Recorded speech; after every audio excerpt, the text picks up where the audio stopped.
Hi, this is Kelsey, and you might know me a little bit better for my written content, but I wanted to make a video here because I talk about a specific player and the game impact he's able to have, and I thought it might be more powerful if I point to specific instances that I want to discuss rather than just make some statements and make you kind of have to recall, well, in this case, he did this, but what was really happening in that game?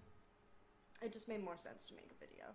So, the player I'm going to talk about is We1less, and a little bit of background on this video is that I was originally going to release it on Thursday, but then there was an issue with the ending of the video, and I realized I would have to re-record it, and I didn't necessarily have time before LPL started, so I thought, okay, I'll just give it the weekend, give it the weekend's games, and if I need to make a statement about something, I will. So this video will focus primarily on the two best of twos LGD played in week 5, not week 6 of LPL. The reason why I'm kind of changing the introduction, though, is because I think people will raise some issues with the fact that this past weekend LGD went 1-1 against bottom teams. Well, first of all, everyone had upsets, but specifically I made the comment in the original intro that I think that We1less is a top 3 mid laner in LPL, and I ranked him above Pawn.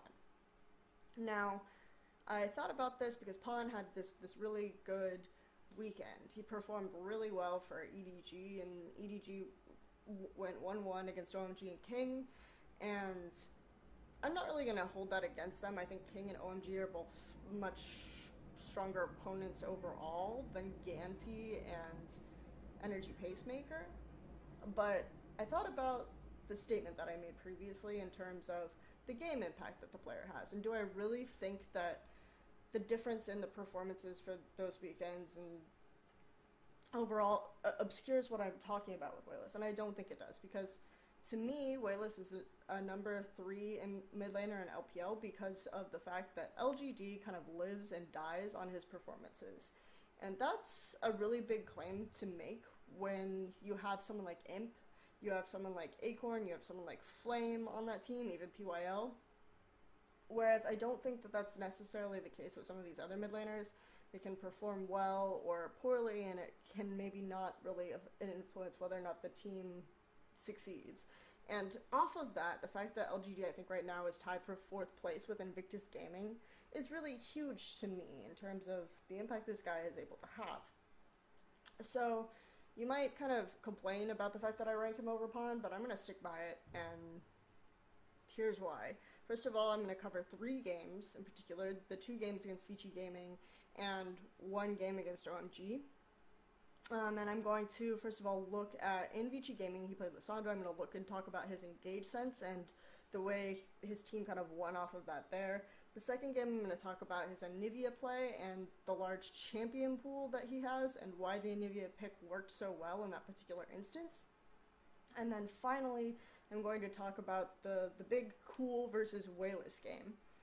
And first of all, I'm going to directly compare those two and the game impacts they have. Second of all, I'm going to talk about some of the influence he was able to exert in his Ahri game that you maybe didn't notice in terms of vision control and that interaction. One thing that LGD Gaming historically has really liked running are these Graves kind of AoE lockdown comps. And right now, obviously, is a good time to run that with the Lissandra, with the Leona being invoked. So they pick those champions, they also pick Vi, and they know they're going to pick Vi, so I think that's why they ban Janna and Azir, because those champions traditionally have ultimates that kind of mess up Vi. The reason why Vi is really so good for Chwen right now is that he struggles a lot with engagements, things like that, and I think Vi is really one-dimensional to call out when to go in, how to use these abilities, so I think that they knew they were going to pick Vi first and foremost, and they built kind of a composition around that, banning out these disengage tools and allowing them to just go ham. I'm going to show you 3 clips here with different engagements under different circumstances that I think are really interesting about his use of Lissandra, and I just wanted to point them out. LGD sets up for a fight here with the Acorn teleport. Chwen uses his Vi initiation. Acorn immediately uses the Slicing Maelstrom. Everyone scatters. And then it follows up with the Solar Flare. Right there, that's 3 initiation tools already blown. So LGD starts to back away. And then that's the point when We1less goes in and uses the Frozen Tomb. The important thing here is that We1less doesn't really have Azonia's Hourglass at this point, so the team is relying on him to do the follow-up engagement. Later on in the series, he has the Zhonya's Hourglass, but right here, this is the point when LGD starts to turn around and win the game, just because he is patient with his ult and goes back in after Acorn and everyone else have already blown their initiations. Another kill, but there's a double. A couple things. So at this point in the game, Acorn and We1less both have Zhonya's Hourglass, but we saw that locking targets down with the Frozen Tomb or the Solar Flare is really valuable when you get into the Slicing Maelstrom, because then you can have them locked in and they can get stunned enough to chain CC. So at this point in the game, we see We1less begin to initiate almost every single fight. He's the first ultimate use, he goes in, and the team begins to succeed off of his initiations. Very instant 3-0. Now Xuen gonna dive in there. Vi with the double. And I like to call this the effective siege engage, because I think the primary objective of this fight isn't necessarily to win the game, though they do end up winning off of this, but it's just, you notice with Imp's short range, they can't really effectively siege the tower because Hatong can just stand back and clear all the minions. So We1less uses the claw, immediately goes in, you can't really see the lockdown from the Frozen Tomb, but he does go ahead and grab Hatong, and that's targeting the wave clear, and that allows them to siege the turret, win the fight, win the game. gonna try to duff. Hatong carry's gonna go down there. So 3-0 already. Xuen does fall, but Dandy. Immediately in this game, we see some bans come out against We1less. We see, or mid laners in particular, we see Zed being taken off the board, Ahri, Azir.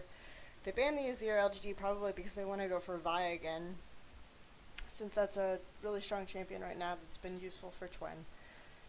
Rumble goes off the board, which is obviously a top lane ban, so that's good. That's not against We1less, right?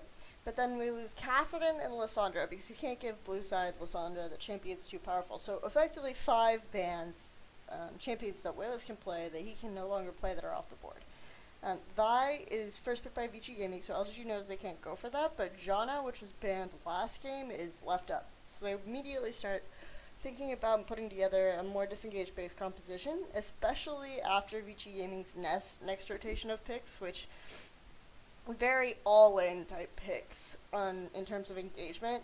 You have Kennen, you have LeBlanc, which again, another champion We1less can play, is no longer on the board for him, but just an all-in kind of identity. So LGD responds with another disengage and the Dragon Strike. Lee Sin, crucially, is probably the other champion that LGD has had some success with for Twin and the Severe. So Draven, immobile AD carry, not going to do very well with more disengaged. They pick Anivia. To start off, this isn't really a clip. I just want to talk a little bit about some of the interesting reasons why they were able to pick this Anivia here. First of all, the Vi for VG Gaming, they knew there wasn't going to be a lot of pre-6 ganking, because Vi can gank pre-6, and actually her pre-6 ganks can be pretty effective, but the difference between the effectiveness of her level 6 ganks and her pre-level 6 ganks are just so big that you would rather just farm it out. So you can expect that there isn't really going to be a pre-6 gank, and then when you hit level 6, Anivia becomes much more difficult to gank. The other issue is that against LeBlanc, Anivia is actually a really, really smart pick. First of all, the wave clear that comes out of Anivia after 6 is just really insane, really intense. So he can constantly keep this wave pushed out, especially if you're really good at vision control, like We1less and PYL are. They have usually both sides of We1less' map warded, and he can just push out and kind of be in Hatong's face. The other thing is that if Hatong wants to go all in and try to assassinate the Anivia, he has the egg, so you have to burn, first of all that extra health, and then you have to burn through the egg. So you can't really dive in Anivia either. The other really, really interesting thing that he does continuously is he's able to put up the Anivia wall to try to trap Hatong, like he puts up the wall, stuns, and then Hatong is forced to use the distortion to get away. Importantly, LeBlanc needs to use distortion to wave clear. So there's really nothing that LeBlanc can do once you get that wall and that stun. So LeBlanc just kind of gets screwed over completely in this matchup. So it's actually a really, really creative and smart pick here for many ways. Actually getting into this fight, I'm not going to explain a whole lot because again I'm just mostly focusing on We1less, but I do want to point out that PYL is kind of there to just completely ruin Carry's day with those monsoons every time he tries to use Vengeful Maelstrom. Similarly, We1less just really is focusing on ruining Hatong's life. He damages him, gets him out of the fight, puts up the wall so that he can't get back in, and then he continues to fight with that. If you keep looking on the map, you can see that he was able to do this a lot because of the pink ward that he put in the brush. They get a lot of mileage out of that pink ward. He placed that pink ward because he got caught out before, but since then he's just able to use it to predict where Hatong is going to go, to see where Hatong is going to go, and to completely block him out of the fight. This is a very interesting fight, and you could probably get a lot out of it if you wanted to break it down in more detail, but I'm just going to highlight a few things. First of all is the interaction between Monsoon and the Anivia wall. We see We1less and PYL actually doing this a lot this game. While Carry will try to go in the Vengeful Maelstrom, PYL will use the Monsoon to knock him back, and they try to trap him with the wall. Usually they've killed him, but he's able to get out with the Lantern. Then they immediately engage. They go really hard onto We1less, and he gets egged. Then, because they know Imp is doing this persistent damage to him, they can no longer ignore Imp, so they go after Imp, they knock him out. By this time, We1less is already out of his egg. The passive on Anivia is something that you can really use if you have a team that's scattered, maybe they have a language issue, they don't really have very good target focus, and I think that LGD maybe had that a little bit in mind against Vici Gaming. I'm not going to be really long-winded on this. Obviously LGD is pretty far ahead at this point. I just thought this play was kind of cute. They use the ward, they obviously see Mata, they trap him there and immediately kill him, they get that pick, and everything is just pretty smooth sailing from there until the game ends off this play. That's 2 kills LG, and that's going to be another. Now we get to the part where Hatong isn't that great of a player. We're not that impressed by Vici Gaming and LGD beating Vici Gaming maybe. Sure, they lost to King, and they looked a lot better this time around than they did in their loss to King. But we don't really care about how We1less does against Hatong, really. That's not going to have a huge impact, and yeah, I showed off a lot of what I think is larger and more integral to his team and the impact he has there, but we really want to see how LGD does against OMG. And they split the series 1-1. We1less had a really great game. A lot of people might say things on Ari, a lot of people say things like, he wasn't really that impressive. Sure, he just got really fed. That's all that really happened, is he got ridiculously fed early on. And Cool, you know, he still managed to outfarm him. Cool still had a really good team fighting phase, and if certain members of OMG had stepped up, then they would have won. But I don't think people quite noticed the huge little tiny things that We1less did just to make this game so easy and so winnable for LGD ultimately. And these have a lot to do with his map pressure and his vision pressure. So a little background on this, first of all, going into this that you might want to know is, in the past, We1less has been the Spirit of the Spectral Wraith kind of player. The player who farms out the mid lane, pushes out the waves, goes into his jungle, takes his jungler's camps, goes back to mid lane, farms out the waves, does that again. And he does this, he amasses a lead, he manages to just go ham and outplay his opponents with this ridiculous lead. It's really hard to do that in Season 5. It's really hard to do that because the camp jungle timers went from 114 to 144. Chwen is a jungler who already kind of struggles a little bit. We talked about some of his champion pool issues, when he struggles to have an impact on the game, etc., etc. So doing that in the current climate would be really, really damaging to the team for We1less. So instead, what he does is he roams, he gets these kills, he uses vision to set up Chwen, especially because he's playing against Loveling's Nidalee, and Loveling historically has been a really, really aggressive player who likes to go into the enemy jungle and just kill the enemy jungler repeatedly. So Nidalee obviously is a strong champion for that, because her wave clear allows her to stay healthy for a very long time. So We1less just keeps Vision in OMG's jungle almost at all times by himself because he has this threat pressure with a lot of kills. No one wants to mess with that, so he can just go into the jungle, lay down the wards, make Chuan's laning phase the easiest laning phase for any jungler has ever had, and the impact on the game that has is insane. And on top of that, he just has really interesting interactions, like where he chooses to go in. Every time he uses his Spirit Rush in team fights, OMG gets a kill, etc, etc. So I'm just gonna shut up and start getting into the game.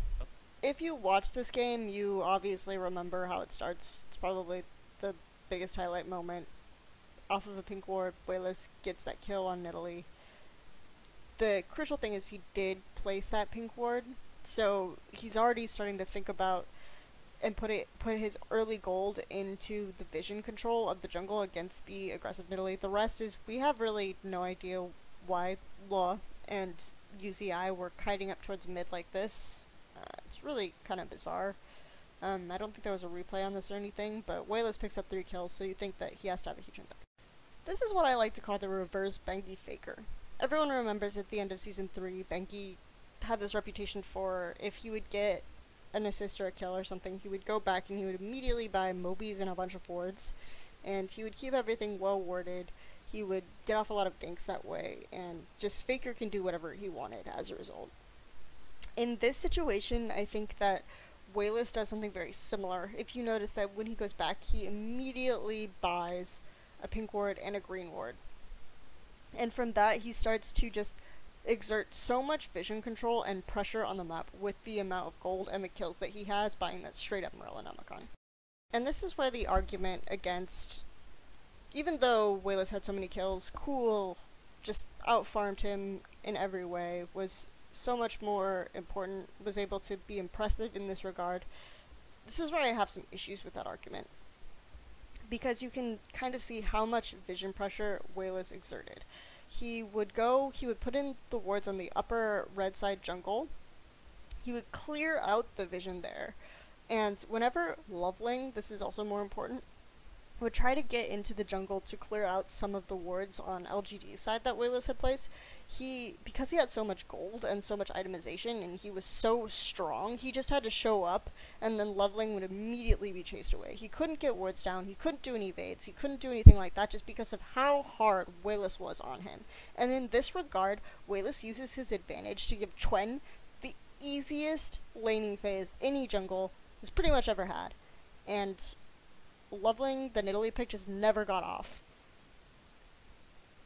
I'm not going to say much here. There's not much to say, other than I think this clip illustrates a lot of what I'm saying pretty well. OMG is able to make something happen down bottom with some teleports. They grab a couple kills, even some gold goes onto Loveling. We1less starts heading down, of course, after clearing out that pink ward, of course.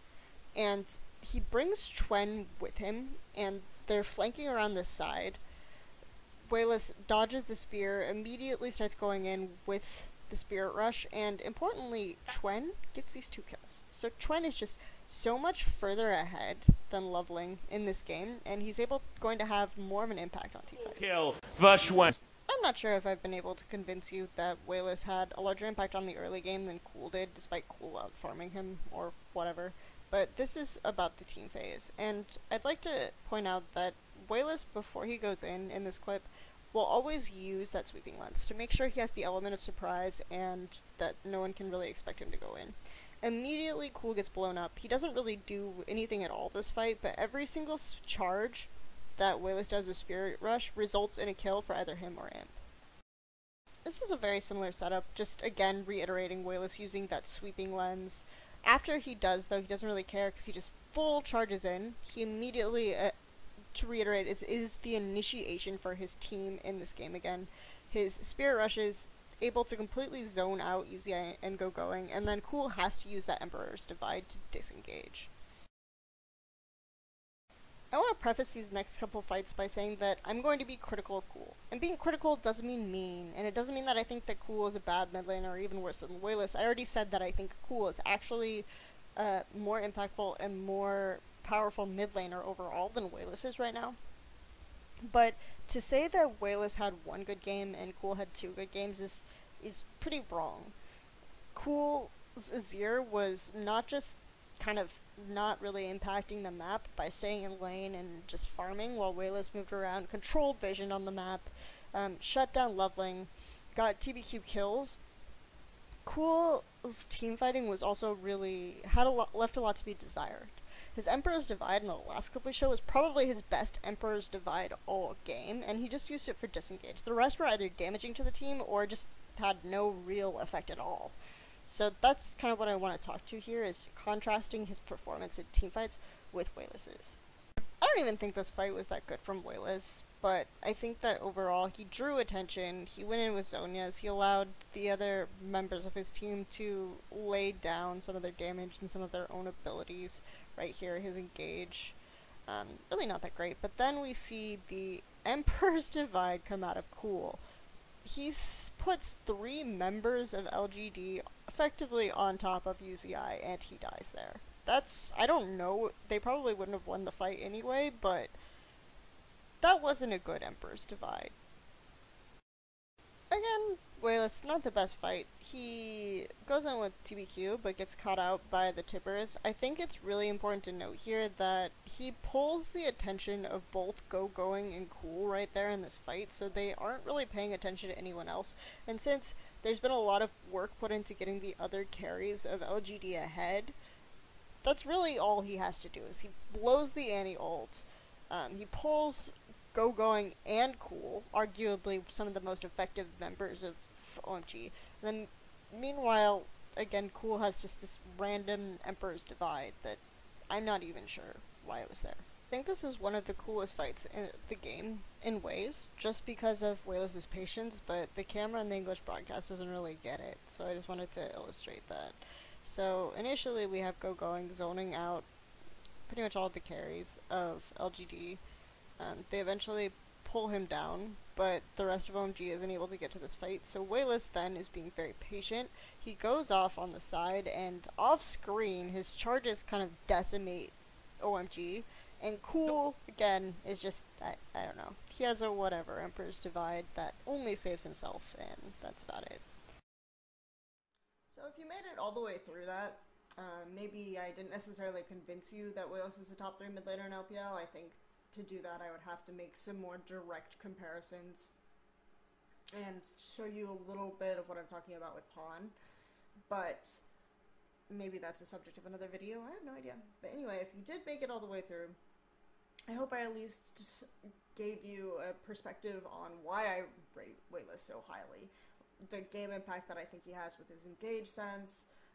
In that game, they were struggling to find a good engage, and there was time where there wasn't a lot of action taking place, there wasn't a lot of decisive movement, and I think part of it was farming up the items to get that Lissandra to be able to go in so easily and lock down targets for the interaction with the slicing maelstrom.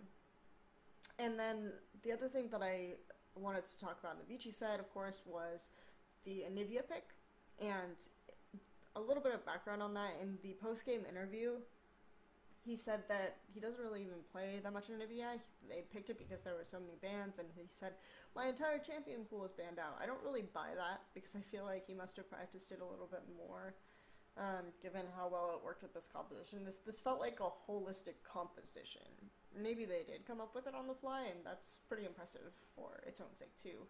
And then in the third game, I had a couple points. One was the vision control and the game impact, and once again the engaged sense. And finally, I don't want to like dumpster Cool. I think he's done really well for himself. Like I said, I put him number 1. But in terms of mid laners with game impact in LPL, but I just, like, he didn't have 2 perfect games. His Azir was really underwhelming, and people who are like saying that, you know, he had 2 good games and We1less had 1 good game are kind of missing the mark. Like, both of them had really great aura games where they went off. They just exerted pressure and won the game in different ways for their team. So that's really all I wanted to illustrate. Thank you for watching.